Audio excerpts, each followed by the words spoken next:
শরীর ছুঁয়ে যাওয়া সব সব অন্ধকারের গাঢ় রঙের সাথে মিশেছিল সেই স্পন্দন। সমস্ত অঙ্গীকারকে গুঁড়িয়ে দিয়ে বুকে টেনে নেওয়া, এক হয়ে যাওয়া সব সব।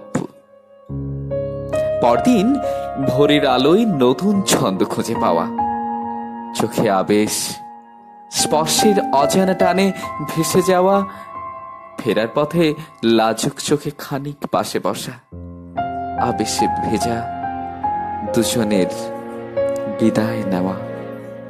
স্মৃতি আঁকড়ে বছর গেছে বুঝিনি, আজ আবার জাগছে আশা, হবে হয়তো দেখা, আবার কানের খুব কাছে এসে জানিয়ে যাবে ভালোবাসো। সমস্ত অঙ্গীকারকে গুঁড়িয়ে দিয়ে বুকে টেনে নেবে, সমস্ত শরীর ছুঁয়ে যাবে তোমার আঙুল।